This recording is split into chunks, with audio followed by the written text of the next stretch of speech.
Hello and welcome back to the France 24 newsroom. It's time now for a look at all today's newspapers around the world with our press reviewer, Nicholas Rushworth. Hello, Nicholas. Morning, Lorna. Right, so we're going to start off with that ban on short selling that's taken place in 4 EU countries.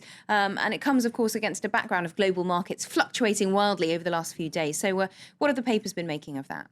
Well, we're covering the short-selling ban in 4 countries more globally in the press this morning.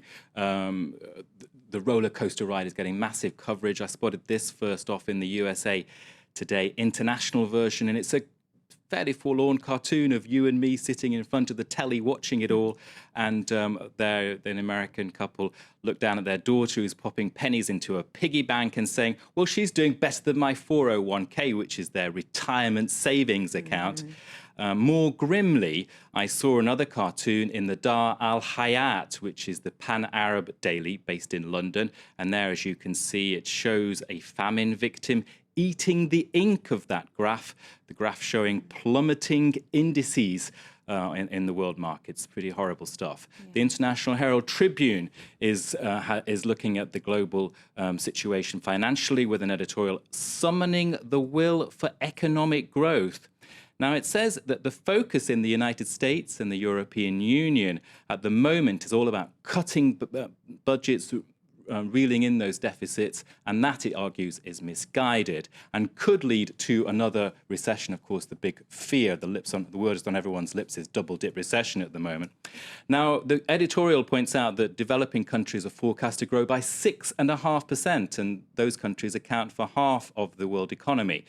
But its conclusion is that in the current climate, those countries too are susceptible to financial turbulence. And so it's up for the European Union and the United States to fix the situation. They have the burden of spurring growth. Right. Well, the Eurozone was predicting 2% growth before this financial crisis spread to Italy, one of the countries that's been perhaps most in the news this week. Pressure now very much on the Italians. What are their press making of it all?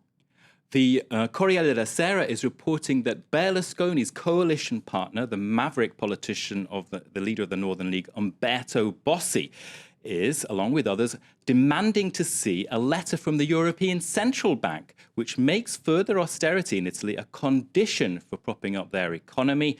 Now, Bossi is saying the letter was possibly written in Rome, not in Brussels, by Mario Draghi, who is to replace Jean-Claude Trichet as the head of the ECB.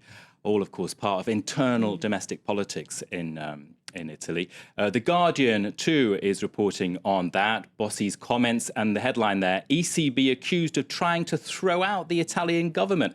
The Guardian pointing out that Mario Draghi is touted as a possible leader to stand into the fray if the Berlusconi government falls.